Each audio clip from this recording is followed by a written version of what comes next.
This meeting of the Board of Education is now called to order. Please stand and join us in the Pledge of Allegiance. I pledge allegiance to the flag of the United States of America and to the republic for which it stands, one nation, under God, indivisible, with liberty and justice for all. I want to welcome everyone to our meeting tonight, and we'll get started by approving our agenda. On page 2, is there anything that anyone wishes to take off the agenda?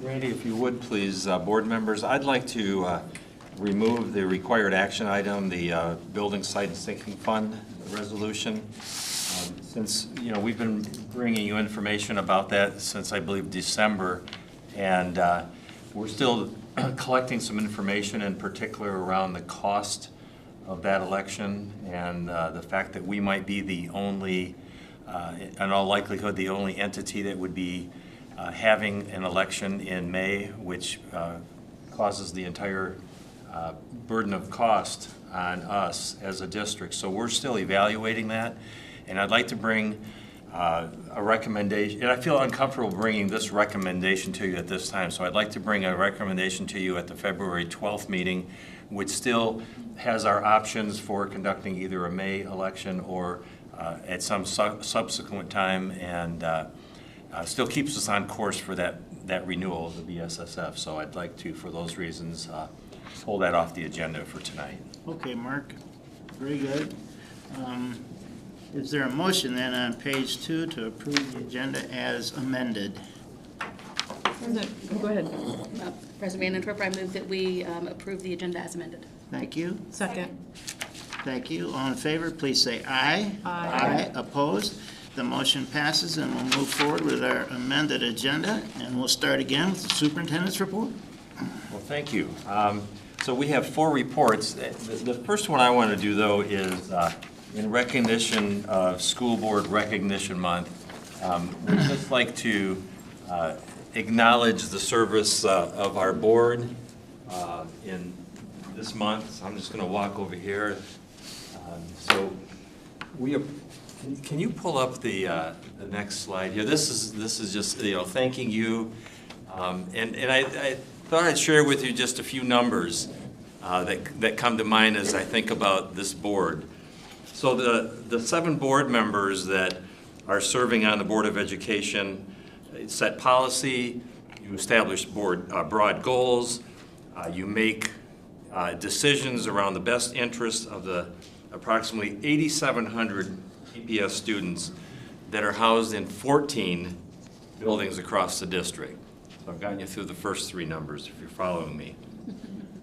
This board is one of 600 elected school boards in the state of Michigan, and these 7 board members join nearly 4,200 other board members serving just over 1.4 million students in K-12 public education scattered across 3,000 school buildings located in over 500 public school districts. That says 50, but it should be 500. So 500 public school districts in the state of Michigan.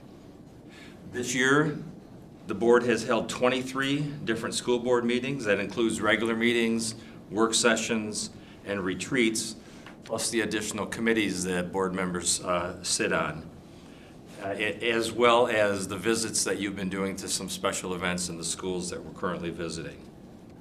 And I venture no guess as to how many hours of your time have been spent preparing for and attending these meetings. So that's why the question mark is there. So thank you for your time, your interest and dedication to Portage Public Schools.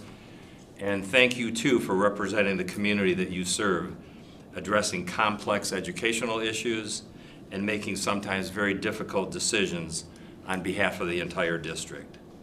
And so with that, I'd like to, again, thank you and present you with a small token of our appreciation and a certificate to help remind you of your service and your commitment to our students and to our community. So thank you for all that you do. And I'm going to come around and start at this end. Keith? Something for you. Thank you.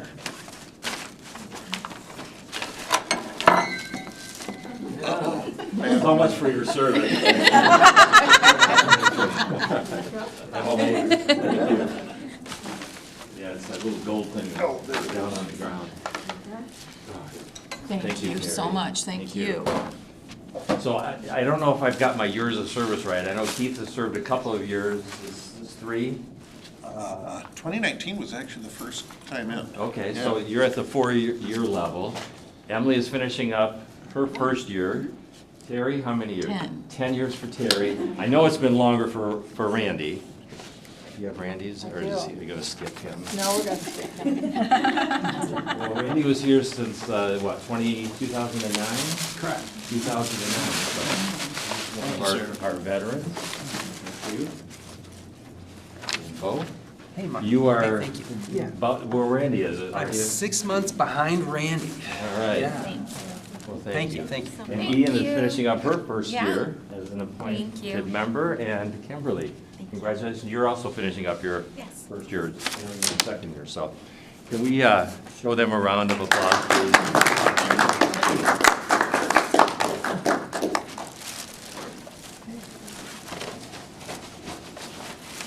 Did you have more you wanted to say about us? No, I'm like, Well, I had about a half hour's worth of stuff, and my board president said, kind of keep it shorter than that, please. So, with your permission, I did do that. Thank you. Thank you, no, thank you seriously for everything you do. I mean, we just are coming off of a kind of a periodic evaluation of the superintendent, and I know that takes time and energy and some thoughtful discussions, so thank you for that earlier meeting today. So, with that out of the way, we're ready to move into our bond project update. Mr. Edwards, if you do the honors, please. Thank you, Superintendent Beelang, members of the Board of Education. Before I move into a few photos for construction, I do want to advise the board that we are already gearing up for an impactful summer of work, in addition to our 2 elementaries that are under construction. Over the next several board meetings, we will be talking and bringing recommendations to a few projects. The first of which would be at North Middle School, their outdoor basketball court. As we've continued to beautify that campus, some of the older places on the campus starts to stick out. So we'll be looking at a summer project of sprucing up their outdoor basketball court that they use regularly for lunch and recess, or lunch particularly. At 12th Street Elementary School, we're in need of a shingle roof replacement. We have been working on a way of bringing down the repairs at that particular school.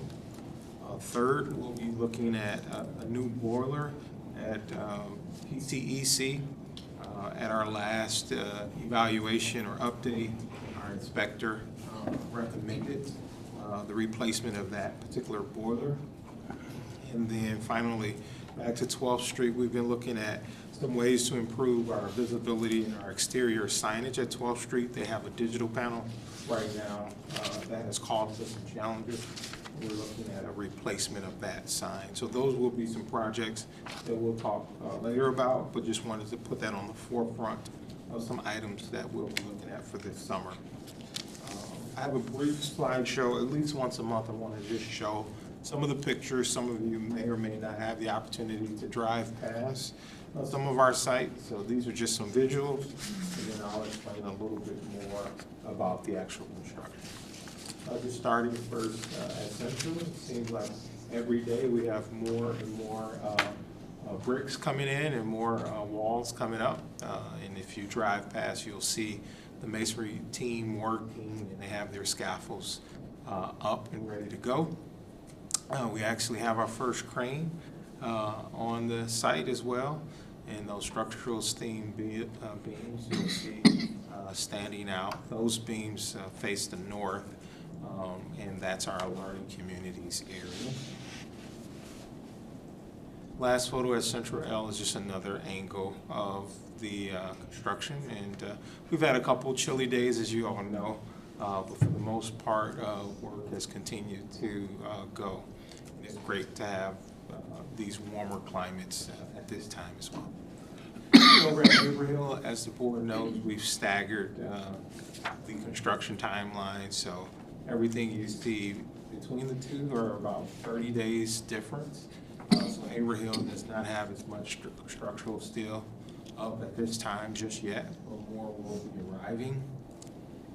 Here's more pictures of their walls. As you can see, their walls are not as high at Central L at the moment. And this is just another angle of some of the work. So these are just a little quick visual of some of the photos. And then going more specifically at Central L, work continues on the underground and the in-wall utilities. We're also working on an interior and exterior block pairing. The contractors will begin the window blocking, so you can start to see where the windows will be placed in the schools. The precast should arrive by next week, and that installation would begin shortly thereafter. At Haverhill, structural steel has arrived and some of the beams have been installed, as you've seen in the photos. Work continues with constructing the concrete block walls as well as the underground utilities. And then lastly, just want to include Woodland Elementary in this. Our next engagement session with the staff is Wednesday after school. The goal is to show the staff a current diagram of the floor plans and get additional feedback. These sessions have been great and meaningful, even though we're still looking at two-dimensional drawings.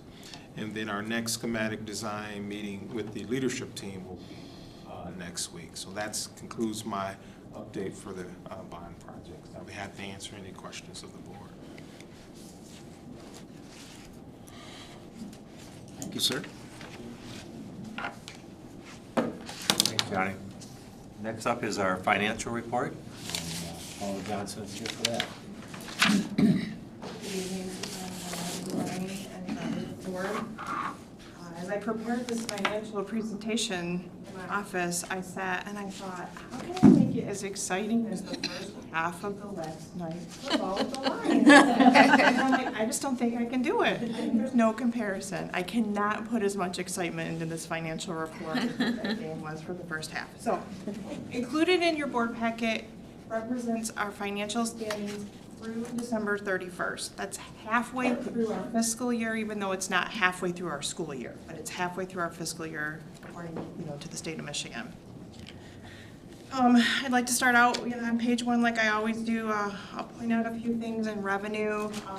State revenue is up this year compared to last year. That's a couple different things happening in that line item. We had some state categorical revenue that we deferred at the end of June 30th, 2023. So we've got state revenue that we're still spending for things like Section 97 and whatnot. And then we also have seen an increase in the foundation allowance. So that pretty much sums up why our state categorical is up compared to last year. Our federal categorical is also up. And that's because we are still spending down a lot of those one-time federal money allowances such as 98C, ESSER 2, and ESSER 3. Those are all special things that are ending September 30th of this year, so they're short. Also would like to point out that local payments to other districts, it's also up from last year at this time, and it's completely explainable. We receive a final payout on our special ed cost report from KRESA, and this year we received that payment in November, whereas in last fiscal year we received it in January. So it's been received earlier than what it was the previous fiscal year. So that pretty much sums up the highlights of the revenue section. Just like to touch on a couple areas down below in the expenditure area. Basic programs are up because the settlement of the teacher contract, but also I'd like to bring to the board's attention when you see my budget amendment that will be coming to you. The weight rooms that at both high schools, those were not finished in full at 6/30/2023. Some of those costs are going to get pushed into the next fiscal year, the year that we're in right now. And so you're seeing some of those costs in that line item right now because we finished paying for those weight rooms in full. So it was unspent money from 6/30 in 2023, and it's being spent in the 23-24 school year. So it's a timing thing again. Operations and maintenance is up a little bit compared to last year, and that's because we've got some grants that are in there where we're spending money in that category for safety and security. We didn't have those expenditures in the previous fiscal year, so that's causing that to skew a little bit. Child care services line item, that is down, and as I've explained to the board at the last board meeting that we had a financial report, we had a child care relief grant in that categorical and that line item, and we no longer have that child care relief grant in this fiscal year. So expenditures are gonna show higher the whole school year compared to previous year, this current year compared to previous year. Just wanna touch on page 2 where it's broken out by object code. Just like to point out quickly, capital outlay is up compared to the last school year. And that is because we are spending in a few of the federal grant areas such as ESSER and E-rate funds that we did not have. Plus, also included in that line item is the signage update for McCamley Knight Field. So that's what's causing those expenditures to be up. That pretty much completes my financial report. I just have a couple other things to throw in just to bring to the board's attention. The consensus revenue estimating conference was held on January 12th in Lansing. Overall, revenues are holding positive, but they're slightly muted. So they're not seeing, large changes from where they had originally projected. Overall, the feel with the CREC is that Michigan is returning to more of a pre-pandemic state as far as revenue activity. So the CREC starts the process of then the governor has her State of the State, which she gave this past Wednesday. She touched on a lot of her accomplishments since she's been in office. She also hinted towards some of the things that she's going to want to include in her budget. Her budget will be presented on February 7th, so I will make sure that I listen to that. Once the governor releases her budget, the House and the Senate will then work towards their budget proposals for the next fiscal year. But I do project that we'll probably see a little bit slower activity from House and Senate because there are 2 open House seats that they need to fill currently. So I think they've got to get those people seated and get everything going so that they can produce their budget. So that's just some highlights to share with you. Any questions? Your 6-month summary was certainly more exciting than the second half of the Lions game. We look forward to your mid-year budget. I don't know I can make that as exciting as the first half of the Lions game though either. Well, gotta have a challenge, so we look Okay. forward to it. Yeah. Thank you. Thank you. Thanks, Paula. And our next report is the communications audit update. It was about a year ago now that we sat here and heard a presentation from the consultant that came in and did a comprehensive communications audit for the district, and thought it would be a good time to come back and give you a brief update about where we are now. So Michelle and Kayla are here to do that. Before we get started, a little sidebar that was not part of the audit. At your places, you have these little cards. So we had noticed for some of our more tenured board members, you may recall the high schools used to put out printed schedules. Of course, the way schedules are that, changed a lot, they got outdated, they stopped doing them probably before the pandemic. But we were getting a lot of people coming in still looking for those. So we came up with the idea that we would make a little card that has the link on it so people can find those. So I just wanted to point those out to you and to the community so they can come in and get these. Northern's on one side, Central's on the other. So yeah, it was about a year ago. You may recall this document that you all got. And, actually one of the recommendations was to actually update you on an annual basis. So here we are.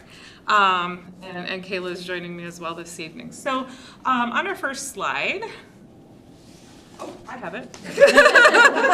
I'm looking for Barb. We want to just give you a really high overview of the audit recommendations and the progress that we've made on them.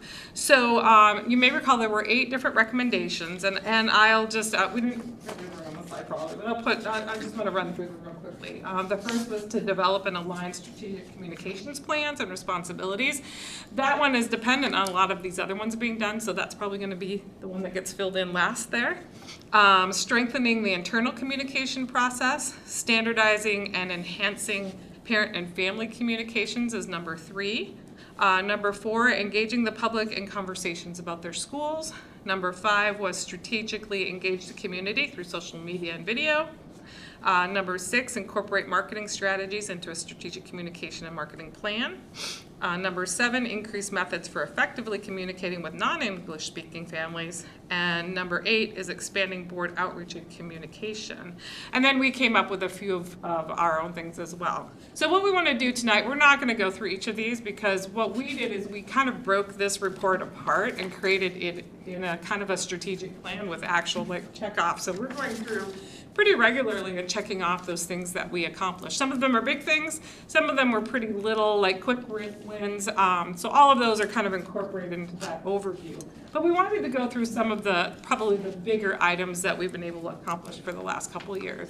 So one of them is social media and the website. I think we presented to you about the website when we were launching that. And Kayla's really our point person on that, so I'm gonna let her talk to you about that and some of the statistics that we've been able to gather about that. Sure. So as you remember, we presented back in August to you kind of the new features of the website and what we're able to do with the app and everything like that. So I just wanted to bring some data to you. Since we presented to you last January, we're averaging about 30,000 monthly page views on our Facebook page. And we've actually added more than 900 followers on Facebook in the last year, which is a great testament to that parents are engaging and that they're more that they're watching that social media. And we gained another 350 followers on Instagram in the same time period.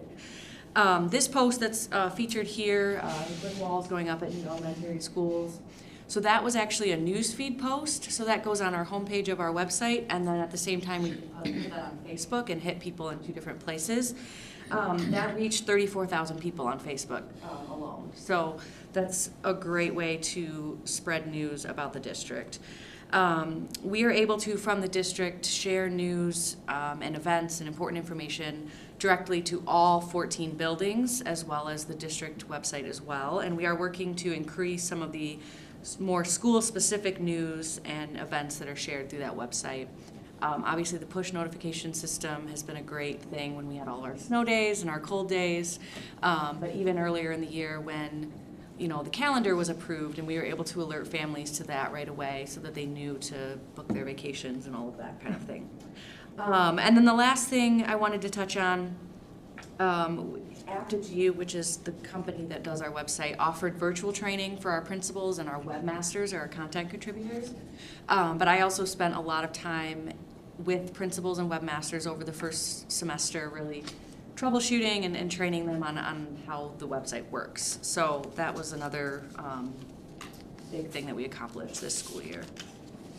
And the other thing I wanted to touch on before I hand the mic back over is the benefit of having our own news feed on the website is the ability to share positive news about the district, not only with our community directly, but also with news media as well.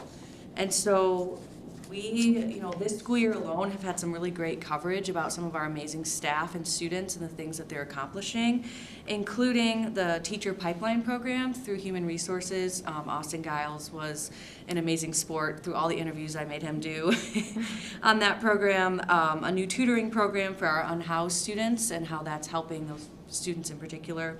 And then most recently, the new English Language Arts curriculum story that was featured in the national article on Education Weekly. So it's been a really great thing to be able to promote that at the district. Thank you. So oftentimes the news media will, they follow our Facebook and our pages and stuff, and they'll pick up stuff like that we may or may not do a formal media release about, but they'll pick up what we're doing and then go from there. So that's exciting. So one of the big issues that was actually relatively, once we got to it, simple to fix, was how we communicate with our non-English speaking families. The majority of our non-English speaking families do speak Spanish, and so we were able to create brochures and flyers specifically in Spanish, and you have one of those in front of you. And of course, the other item that has been super helpful, and we've got a lot of positive feedback on, is the website and app translating any messages that we send out. So if it's snow day, if it's other things, they are able to set their language based on Skyward, and then, or whatever language their phone is set to, and then they receive the message in that language. And it's wonderful having Marisol in the office because she's our test subject to make sure it goes out. And so that's been really fun. We've had a few interesting situations where people's language was set to their language, and they were like, but why am I not getting this in English? So we've been able to explain that and work through that. And so it's been really nice to see that happen, so that people, we're communicating with people, we're acknowledging our diversity, and including people in the messages that we're sending out. Because many of our students, of course, will speak English, some of their families do not. So it's nice to be able to communicate with them a little more directly. And we hope to continue to do that. So that's just the overall brochure that kind of talks about the district as a whole. And then another item which affects you all, of course, is the Board of Education outreach, expanding board outreach and communication, action step number 9. And so it's been fun to work with you on doing some of that. We do have the thank you notes that I know Bo's been very active in sending out to members of our staff and community who show up in the shout outs. That's in our district memo. And also we just completed the Board of Education survey. And Mark, I don't even think I got the chance to tell you this today. It was very successful. It closed. And we've got, Gary said he's got plenty of data to work with, and the right kind of data and usable surveys. So he's starting to work on crunching those numbers for all of you. So those are 2 items, kind of directly affecting the board that were part of the audit that have been happening. And then the other big one that came up in the audit is internal communications, how we improve that.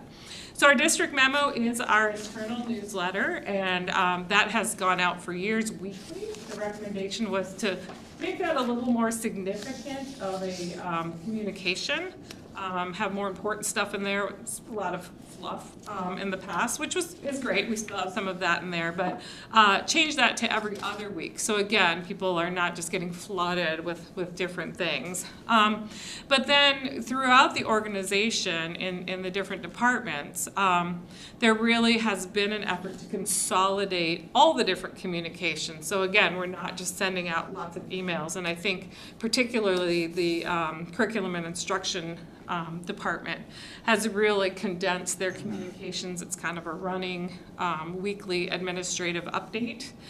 So you can go back and look at previous ones, and that goes out weekly by Michael and that team.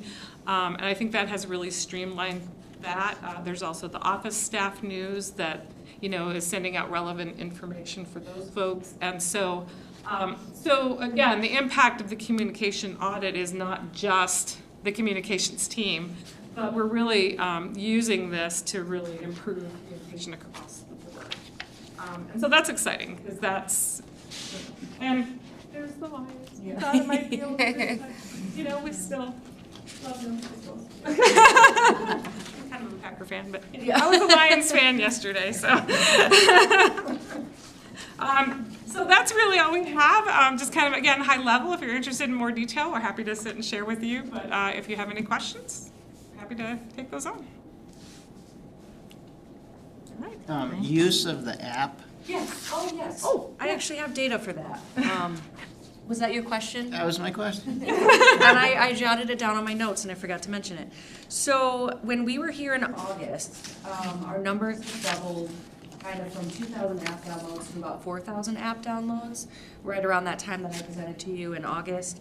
Today, we're at 6.25 thousand app downloads, so we added another 2,000 in the last 6 months. So I think, probably doing a push every new school year when we get a new batch of parents and a new batch of staff. And I know I was in a classroom, sort of a classroom, a theater area performance rehearsal when the first snow day went out, and all the kids got it instantly and were cheering. So I think even the kids are downloading it and at least utilizing it for that reason, for snow day Well, notifications. and at the last board meeting, when, that was on a snow day, the kids were across the hall there rehearsing, and I was sitting out there when I sent it out, and I could hear the cheering. They got it. It does take, it does cycle through, it does take, not everyone gets it instantly. The push notification they do. They do, but call the call and those kinds of things sometimes take a minute depending on where you are in the cycle. And so, because that particular night, I didn't get it for a while, and I was like, what's going on? But the kids all got it. So anyway, so that's pretty exciting to have that happen and get it out there right away. And we did do a test drive of that in the fall, and then, of course, didn't have to use it for a while. So it's always a little nerve-wracking the first time you do a snow day. So I appreciated that we were able to do that in the evening when I was awake. Because in the morning, it's really kind of like, okay, gotta concentrate. Not something you want to mess up. So, so are there any other questions? I appreciate how you broke it down by objective. Yeah, I think that was what, the report itself, if you look at it, is really broken down that way. So we just kind of reformatted it in a way that we can make a checklist out of it. And so we can, next year do that again. And some of those bars will be a little bit farther along. And, there's lots of things that spin off of that, just, like this. All of a sudden it was like, hey, this is, why didn't we think of this earlier? Kind of a thing, so. Well, we should appreciate all the work you've been doing. You made a lot of progress. It's great. Thank you. Thank you. You're welcome. Thank you, and I've got some additional stuff that you can use in your news feed. Oh, awesome. Well, as soon as I announce it, though, it's I got a nice letter from MEMSPA. It's the Michigan Elementary and Middle School Principals Association. They had their meeting last month, and as part of that meeting, they recognized principals from their membership from across the state in their 14 different regions, and one of our principals, Alex McCullough, who is a principal at Lake Center Elementary School, received the Region Honors Award from Region 4. So there's a copy of the banquet program and a nice little bio about her. She's in her 4th year of leading that building after having served as both a teacher and a engagement specialist at Amberley prior to that. So congratulations to Alex, and hopefully we'll get a little bit of publicity for her. So I'll pass that along. Sure, that's great. All right. Thank you. And Anything else, that sir? concludes the reports, Randy. All right, we'll move forward to our comments and communications section. I don't believe there's anyone here this evening who wants to address the board, so we'll go right to comments by board trustees. Does anyone have anything to share?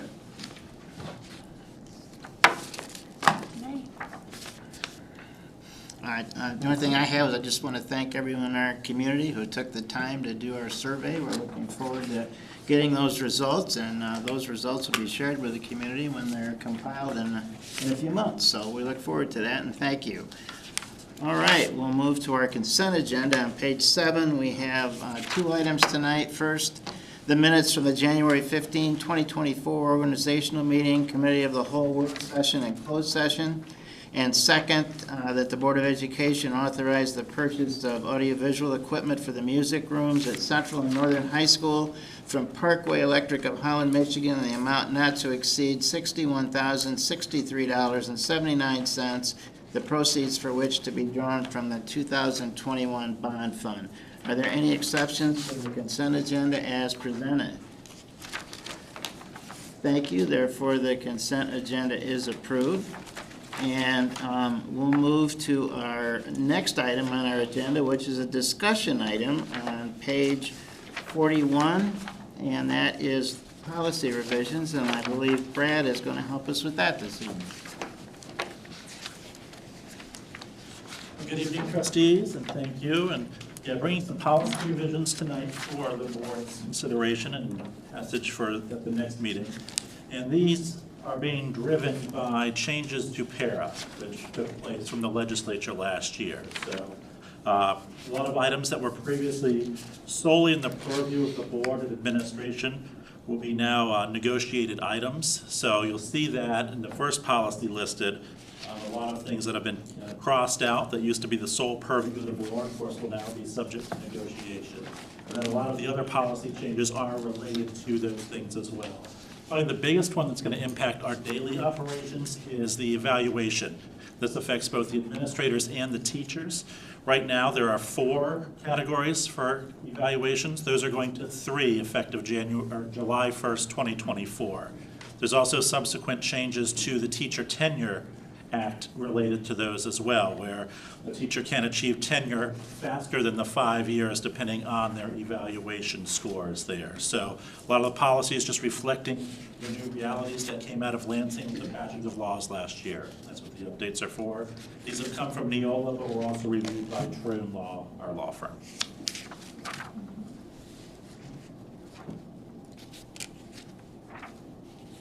Any questions? These take, most of these, some of these take into effect, or are effective February 13th, Brad? Correct. That's when the law will officially change, so we want to make sure these are done prior to that so that we remain compliant with that. Some of the changes won't truly be effective until July 1st, but the policies are being changed now, so we wanted to come and bring them again that way. I had one question on these as I was reading through them, and it's on policy 3139. 3130? 39. Page 55. Okay. I just noticed the title being staff, but there's several references specifically to teacher in the body, so I didn't know if they were, if this applied to more than just teachers. This one, the 3139 applies to teachers. There's actually, if you look in our policy binders, there's 4139, which is the non-teacher staff, and there's also a 1139, which would be administrators and things like that. So this one is targeted toward teachers. So Awesome. that's the way it's broken out. Answer my question. Any other questions for Brad? Brad, we just appreciate all the work you put into this. This is a lot. I read it all. I sort of understand it, and I appreciate it. Thank If you. I understand it more, I'd be happy to say it. Great, great. I think I'm good for now. Okay, we've reached the end of our agenda for this evening, and so with that, we are adjourned.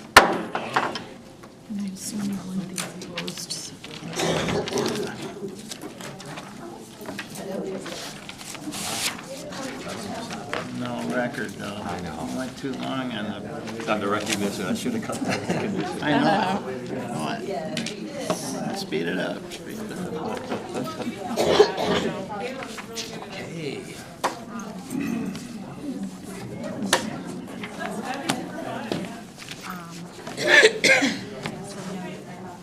Went to the basketball game Friday night.